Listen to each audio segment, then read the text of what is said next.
about what you did before you had knowledge architecture and what made you think what made you realize you needed to run your own show? Yeah. So I was a history major and graduated during the dot-com boom. And so that might be, I don't know your audience, but like maybe that's before some people's time, but it was a really heady time where, technology was really exploding. All of these old brick and mortar businesses were converting to be dot-coms. And so I started as a technology consultant in that environment and did that for 2 years. I was kind of based in LA, but working in San Francisco, moved to San Francisco. And then the dot-com boom crashed. And then 9/11 happened.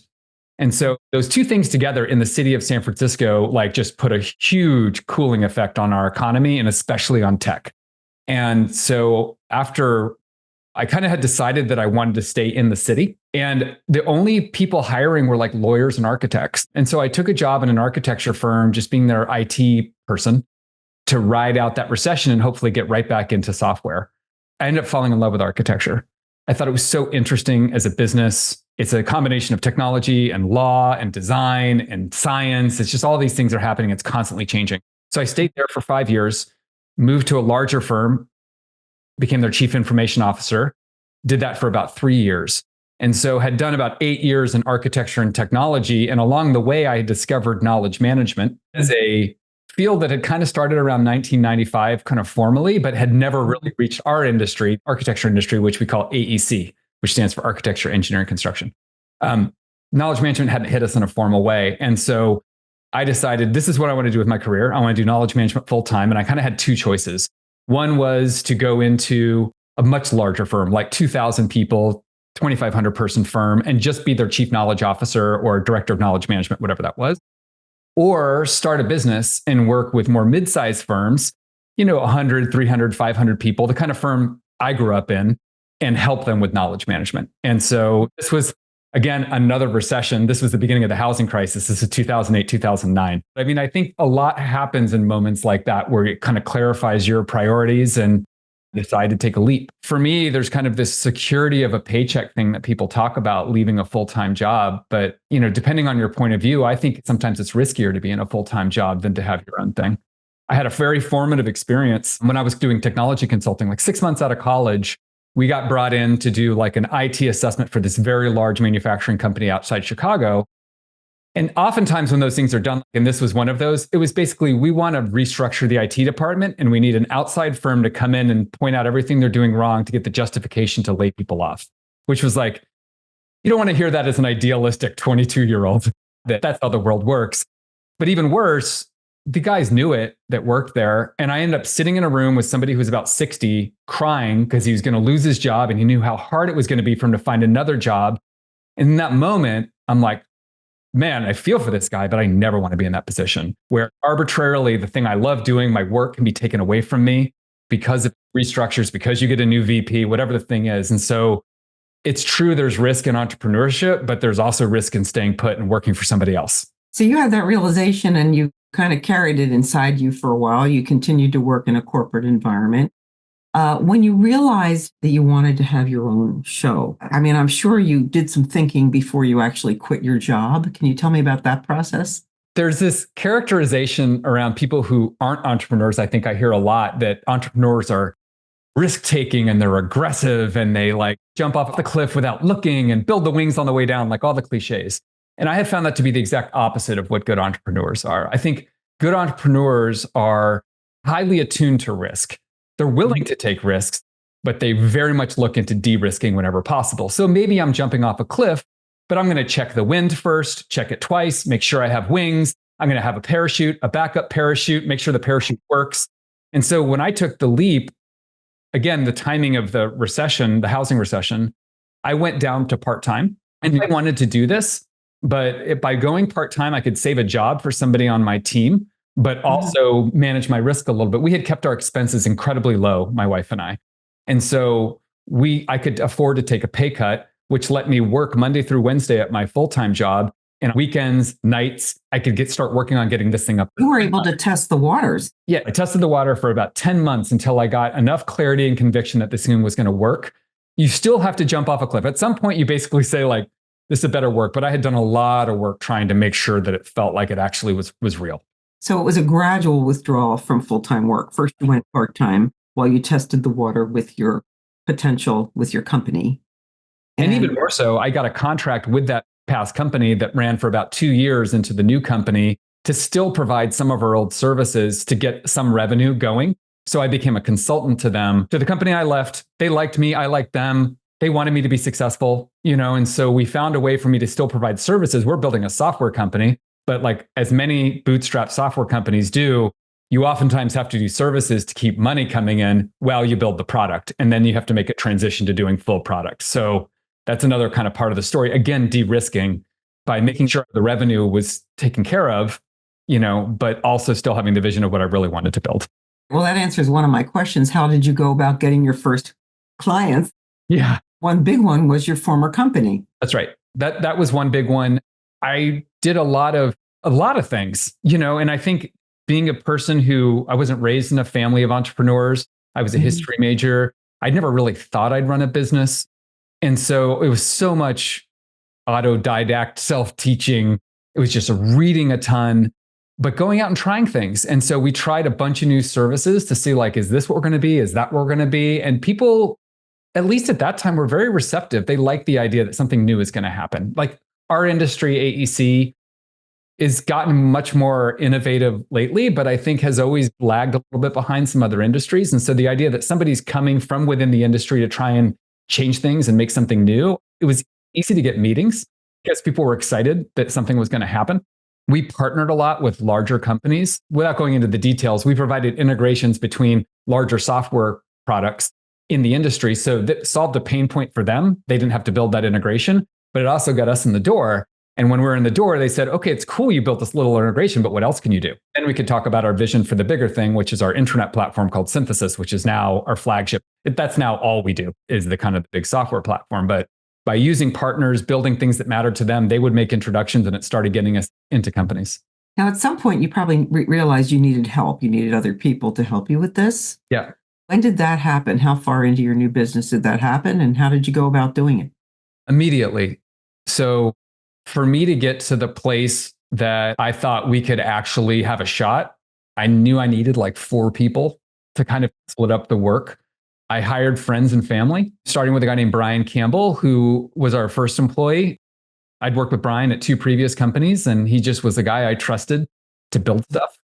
And so Brian, all of us, came in on much reduced salaries for the first years and kind of took deferred compensation. And everyone in our company now has equity in the company that has been here for longer than 2 years. So it was very much a, look, we all want to do this cool thing together. I was open book about our financials from the beginning. It's like, you see how much money there is, let's figure out how we can stay alive long enough to get this thing running and make us all money down the long run. So I hired Brian. I hired a guy named Paul who joined me from our past company. And I hired my brother to be our director of operations. The 4 of us together got the thing started. And then the 5th piece was Susan, who was now our chief client officer. And she joined us about a year in. So the 5 of us kind of got it going. And then, we've grown since then. Was this a big change for you? Because all of a sudden, before you just provided the skill at your old job, your salaried job. Now all of a sudden you have to manage prospecting for clients. You have people depending on you for at least, it might be a reduced income, but they're still depending on you for some of their security. You probably had to deal with what legal entity is my new business under. Was that a tough change for you? Yes and no. That's a very interesting question. Just reflecting back, I think I have a lot of skills and just habits and preferences that made me well suited. I love to read, like exhaustive, partly going back to the history major, perhaps, and so I'm a big reader too. Yeah. And I think if you're going to take on something, there's nothing that can prepare you for the fire hose of the new things you have to learn to be an entrepreneur. I had never done anything around contracts or HR or benefits. I read somewhere and I wish I could remember it. It's like there's a brick wall that's, 6 stories high. You have to get over. Yeah. You have to climb it, brick by brick and get up over the wall. But the good news is, as you look around the world, other people have made it over that wall. It can be done. It's just a matter of, I'm also a long distance runner, right? So it's putting one foot in front of the other, trying to stay emotionally stable as much as you can. But it's a whirlwind. The first 2 or 3 years was very, very hard physically, mentally.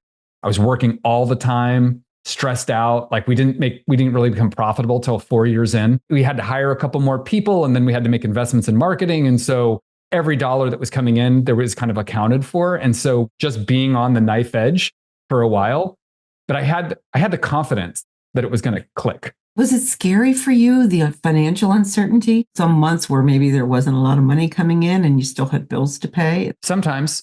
I mean, I think I mentioned before, like we kept our expenses down.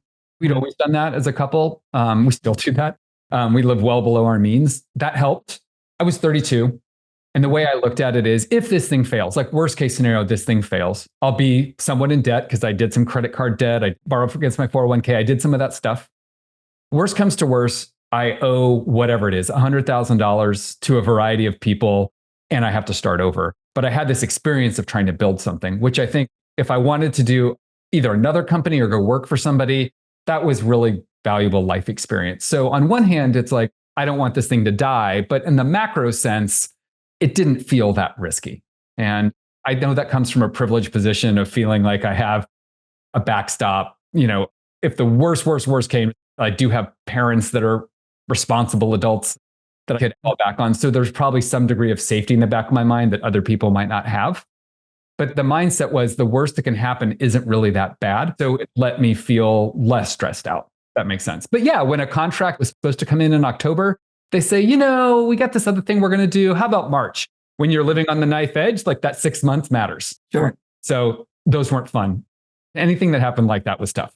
So when did you realize, was there a point, after you started knowledge architecture where you realized, okay, this thing's gotten traction, we're really going now. The risk is receding.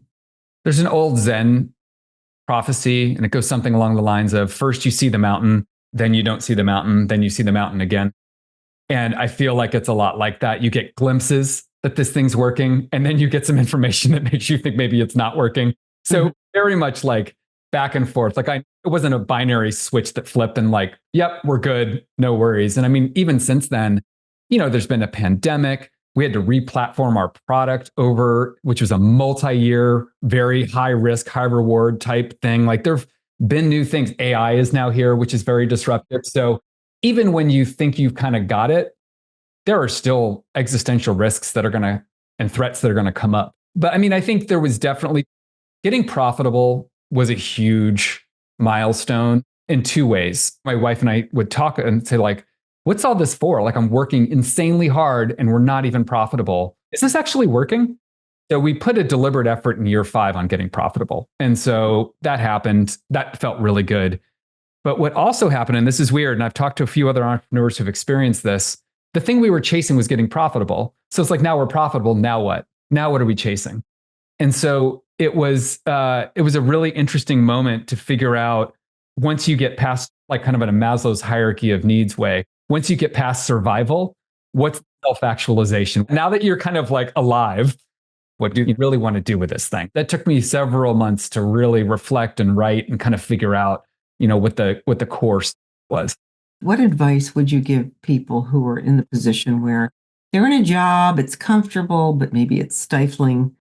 They have again to do something else. They're thinking of starting their own business. What would you tell them?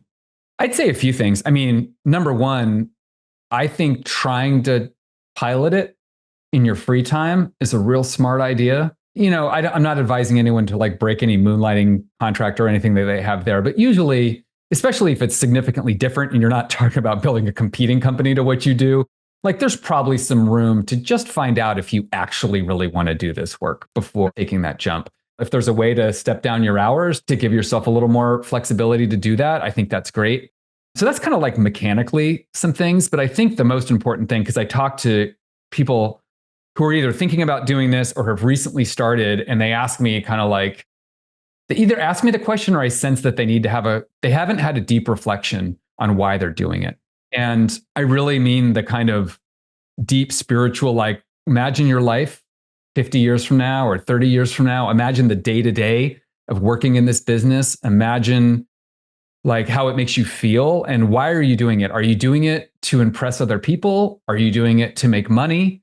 Are you doing it because you found a problem that you really love and it doesn't even feel like work? It feels like an adventure. And so it's that I think a lot of times people do things because of external influences and they don't know that they're even being motivated by external. You want to start a business because like entrepreneurship is the thing. And there's this assumption that if you start a business, you have to go raise venture capital. And we did not. And there are a lot of other businesses I respect who did not, who bootstrapped and stayed independent. And so I talked to them about that too, because a lot of them are on the precipice of assuming they have to go raise money. I'm not saying you shouldn't, but I'm saying don't just do it because you assume you have to. Like the more you can get clear on what you really want and why you really want it and why you're doing things, that will serve you. Whether it's why you're quitting, why you're raising money, all these steps, it's like getting really clear on why and taking the time to understand that, always. That's my biggest lesson, I think.